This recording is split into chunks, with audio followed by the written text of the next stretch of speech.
بسم اللہ الرحمن الرحیم نحمدہ ونصلی علی رسولہ الکریم اما بعد۔ الاحسان اکیڈمی کے تجوید کورس کا 16واں سبق 15ویں سبق سے را کے احکام بیان ہونے شروع ہوئے ہیں۔ یہ اس کا دوسرا اور آخری حصہ ہے۔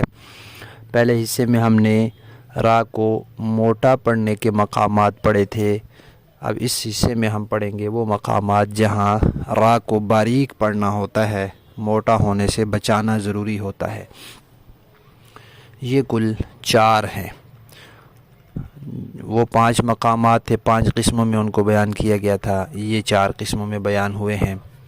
پہلا مقام ہے کہ را پر زیر ہو، یعنی را کے نیچے زیر ہو، ایک زیر ہو تب بھی، 2 زیریں ہوں تب بھی، کھڑی زیر ہو تب بھی، تینوں صورتوں میں را کو باریک پڑھا جائے گا۔ جیسے لفظ ہے رزقاً، را کے نیچے زیر ہے، اور جیسے لفظ ہے مقتدرن، ملا کے جب پڑھیں گے مقتدرن، را کے نیچے 2 زیریں ہیں، اور درجن، را کے نیچے زیر ہے۔ پھر یہ را مشدد ہو یا نہ ہو، دونوں صورتوں میں حکم وہی رہتا ہے۔ یہ پہلی قسم ہو گئی کہ را کے نیچے زیر ہو، چاہے را مشدد ہو یا مشدد نہ ہو، تشدید والی ہو یا نہ ہو۔ دوسری قسم ہے را ساکن ہو اور اس سے پہلے زیر ہو، تب بھی را کو باریک پڑھیں گے۔ جیسے لفظ ہے انذر فاصبر، اب را ساکن ہے، اس کا سکون اصلی ہے، ہر حالت میں وہ ساکن ہی رہتی ہے، تب بھی، یا اس کا وہ سکون وقف کی وجہ سے ہو تب بھی، دونوں صورتوں میں را جب ساکن اور اس سے پہلے زیر آ جائے تو پھر را کو باریک پڑھیں گے۔ اور یہ بات ہم پیچھے پڑھ چکے ہیں کہ یہاں 2 چیزوں کا دھیان رکھنا ضروری ہوگا۔ ایک یہ کہ وہ زیر دوسرے کلمے میں نہ ہو، جس کلمے میں جس لفظ میں را ہے زیر بھی اسی لفظ میں ہو، اور دوسری بات یہ کہ را کے بعد موٹے حروف میں سے، حروف مستعلیہ میں سے کوئی حرف نہ ہو۔ یہ دونوں چیزوں کا لحاظ رکھنا بھی ضروری ہے۔ اگر حروف مستعلیہ ہوگا تب بھی را موٹی ہوگی، را سے پہلے زیر دوسرے کلمے میں ہوگی تب بھی را موٹی ہوگی۔ اگر یہ دونوں چیزیں نہ ہوں تو پھر را باریک ہوگی۔ جیسے انذر فاصبر، 2 مقام ہو گئے۔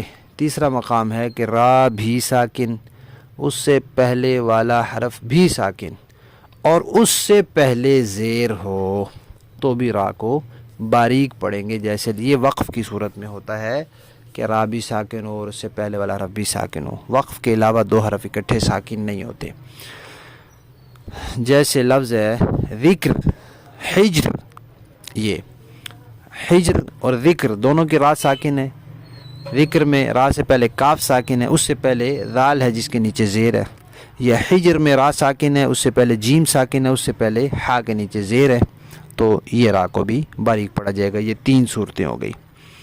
چوتھی ہے را ساکن ہو اور اس سے پہلے یا ساکن ہو، یہ بھی وقف کی صورت میں ہوتا ہے، کیونکہ 2 ساکن اکٹھے تب ہوتے ہیں جب وقف ہوتا ہے، ویسے نہیں ہوتے۔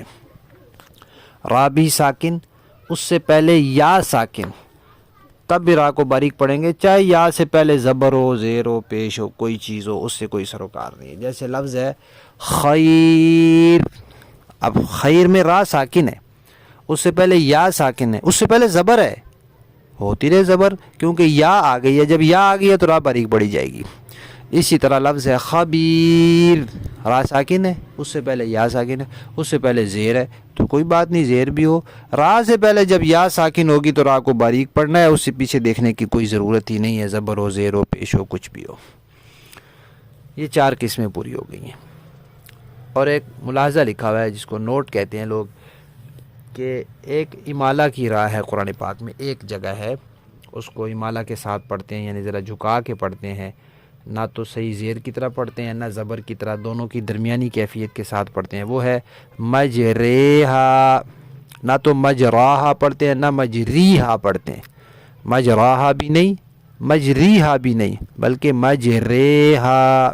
یہ ایک جگہ ہے قرآن پاک میں امالہ، اس کی را کو باریک پڑھنا ہے، اس کو مجرے نہیں پڑھنا، مجریہا باریک پڑھنا ہے اس کو۔ دوسرا ملاحظہ ہے کہ کچھ مقامات ایسے ہیں جہاں را کو دونوں طرح پڑھنے کی اجازت ہے. ایک لفظ ہے عین القطر بمصر اور مصر، ان کو تینوں طرح پڑھنے کی اجازت ہے. یہ وقف کی صورت میں ہوگا، وقف کی صورت میں تینوں طرح پڑھنے کی اجازت ہے. یعنی جب یہ عین القطر کی را بھی ساکن ہو اور مصر کی را ساکن ہو، بمصر کی را ساکن ہو، ساکن ہونے کی صورت میں اس کو دونوں طرح پڑھنے کی اجازت ہے. دونوں طرح کیسے؟ اس کو موٹا بھی پڑھ سکتے ہیں، اس کو باریک بھی پڑھ سکتے ہیں، دونوں طرح پڑھنے کی اجازت ہے. کیوں؟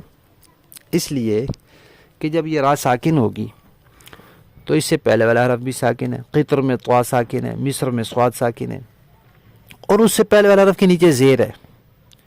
تو ضابطہ تو یہ ہے کہ را ساکن ہو، اس سے پہلا حرف بھی ساکن ہو، اور اس سے پہلے زیر ہو تو را کو باریک پڑھنا چاہیے، اس لیے باریک پڑھ سکتے ہیں. لیکن را سے پہلے جو ساکن ہے وہ موٹے حروف میں سے آ گیا، را کے بعد تو نہیں ہے، بعد میں ہو تو پھر تو لازمی طور پہ پڑھنا ہوتا ہے. را سے پہلے موٹے حروف میں سے طوا ہے، صاد ہے، تو اب اس کو دونوں طرح پڑھنے کی گنجائش ہے.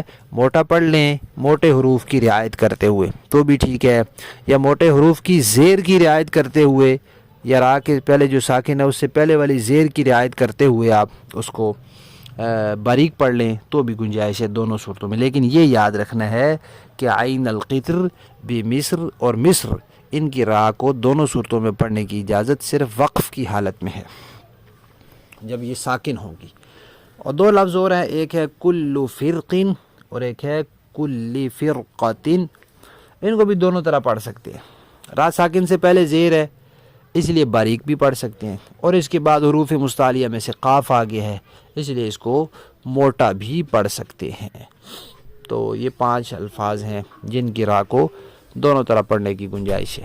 تو آج کے سبق میں ہم نے 4 مقامات تو وہ پڑھے جہاں را کو باریک پڑھا جاتا ہے. ایک را کے نیچے زیر ہو، دوسرا را ساکن اس سے پہلے زیر ہو، دوسرے کلمے میں بھی نہ ہو، اور زیر اس کے بعد حروف مستعلیہ بھی نہ ہو، موٹے حروف نہ ہو. تیسرا را ساکن اس سے پہلا حرف بھی ساکن اس سے پہلے زیر ہو.